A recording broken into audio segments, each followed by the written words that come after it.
wanted Girl Scout cookies really badly. And for some reason, like, I was a Girl Scout when I was little, and there were a bunch of troops when I was in elementary school in my neighborhood. And now there's like no one around me that sells Girl Scout cookies.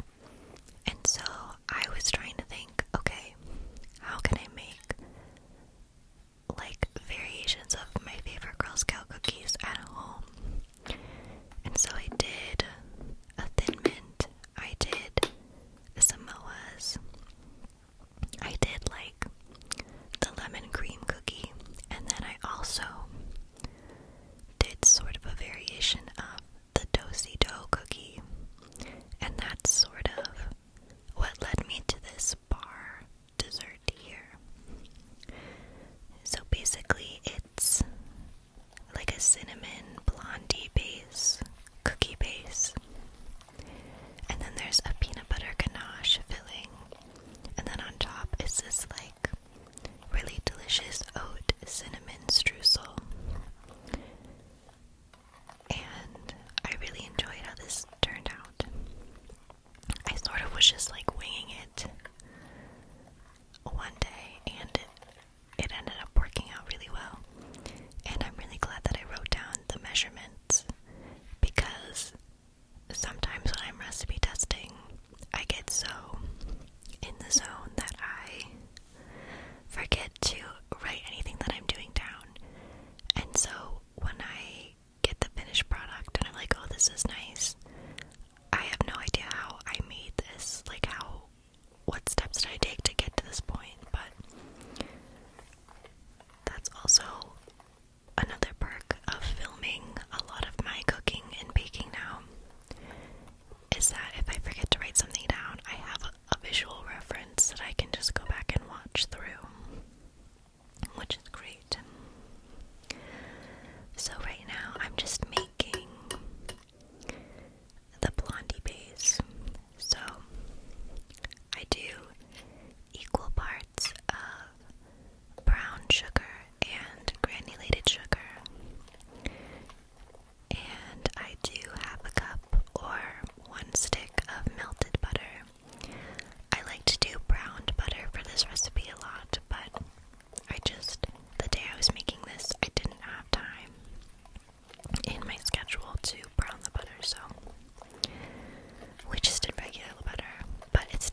was quite cathartic to me to like whisper rant into a microphone for almost an hour.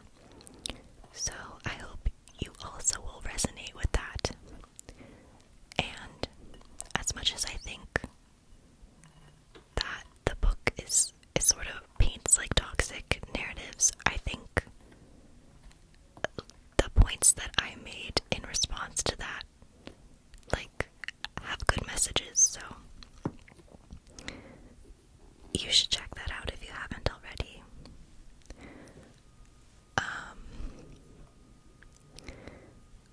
I hope that everyone's been having a good week so far. I have been just really I've been really anxious the past several days.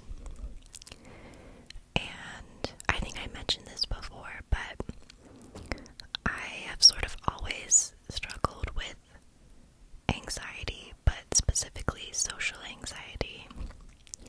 It was like really bad when I was in middle school and high school. And then I got to college and it got better. And I went to therapy for a little bit and it got better. But it's not like something that just goes away.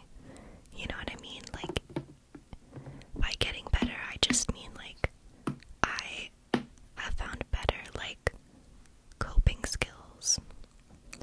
That doesn't like eradicate the issues, but it helps me to like handle them better, so I can try to live as normal of a life as possible.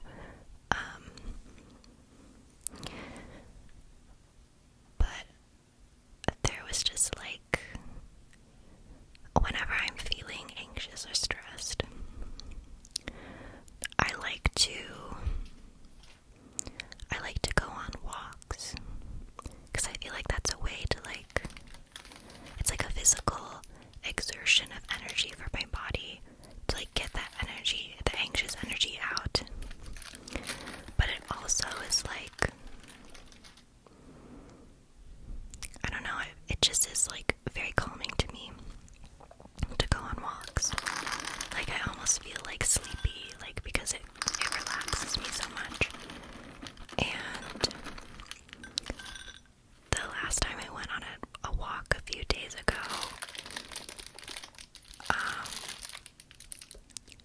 I just like,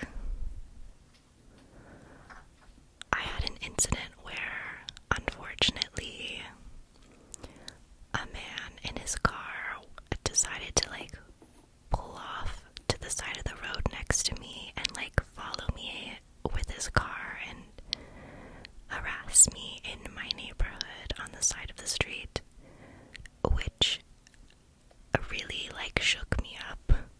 Obviously, it didn't escalate from there, thank God, and I actually was like on the phone with one of my friends at the time, which I'm very grateful for, because like I don't even know what I would have done if it was just me. But yeah, ever since then, I just like, I feel like that really triggered something within me.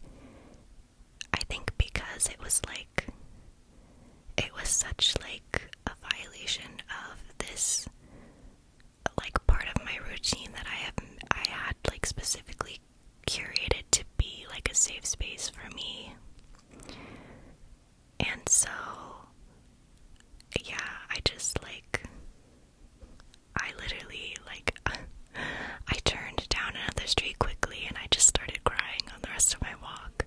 Thank God I was wearing sunglasses though, so no one else could see me. But ever since then, I've just been like a little bit extra sensitive, and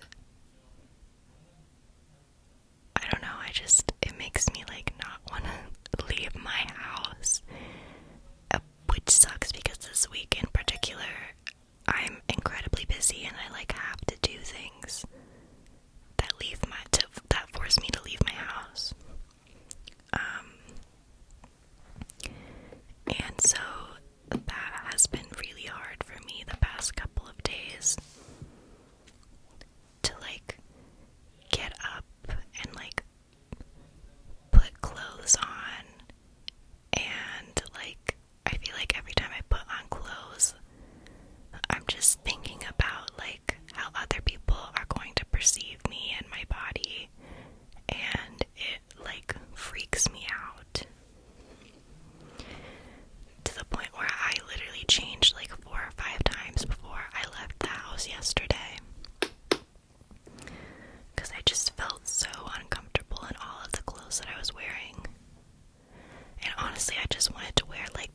biggest sweats possible, but it was like 80 degrees outside, so I couldn't do that.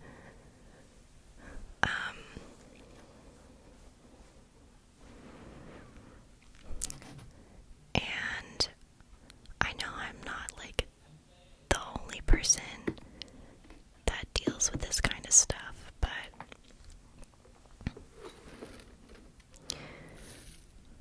I remember like finally I was able to like slowly convince myself to get in the car, and then I was already like 30 minutes later than I needed to leave to get to this thing, and I just was like beating myself up on the entire drive there. And then I started crying again because I was like who is ever gonna want to have to like put up with this or like deal with me and my issues, you know, in the future, whether it be like coworkers or friendships or like specifically romantic partners. And I don't know, I was just like having a really low, anxious moment.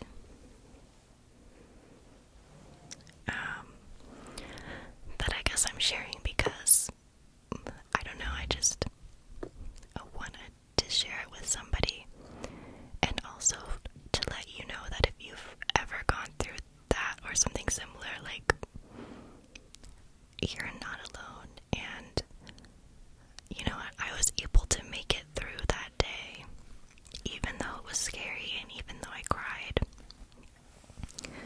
I was able to make it through, and I was okay, and I was treated like a normal human being. Nobody looked at me funny, nobody said anything to me. Everyone was nice and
express like any feelings that could be perceived as negative onto others.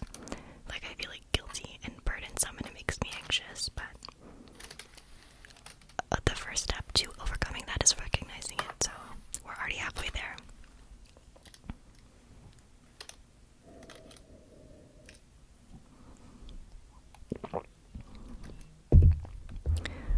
Okay, and then earlier while I was talking, you probably saw me making the peanut butter ganache, which was just, it was white chocolate and peanut butter. I didn't do equal parts. I do a little bit more white chocolate versus peanut butter just because when I want the ganache to sort of set up and solidify a little bit more, almost to be almost fudge-like, but not quite. Just because it makes the bar easier to cut into and less messy to eat. And then for my like streusel-y cinnamon topping, I did oats and flour and sugar and cinnamon and some butter and perhaps a pinch of salt. And then I mixed that all together until it formed like a crumbly paste. And then we're gonna put those two on top of the blondie base before we bake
uneven because sometimes they're a little wonky, okay?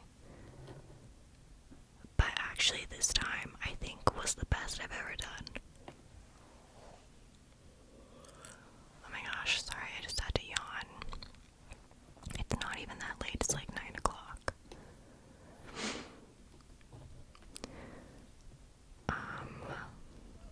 Yeah, I feel like I actually kind of killed it when I was cutting the blondies this day. Like, I don't know what was in the air, but my geometric slicing skills were on point.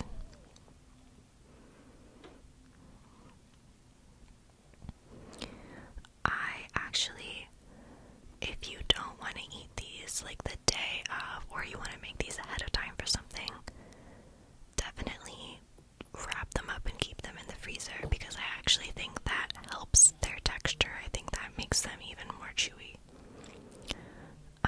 And they retain their freshness. Like, if you just let it cool out of the oven for like 10-15 minutes and then wrap it up, it literally, like, once it's thawed, it tastes like you baked it that day. And I'm not just saying that. It's really good. Really good, useful tip.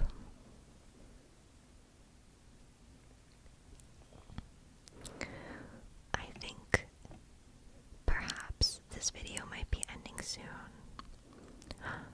Look, here is the finished slice. Doesn't that look so good? If you like peanut butter, you definitely need to make these. They're one of my favorites.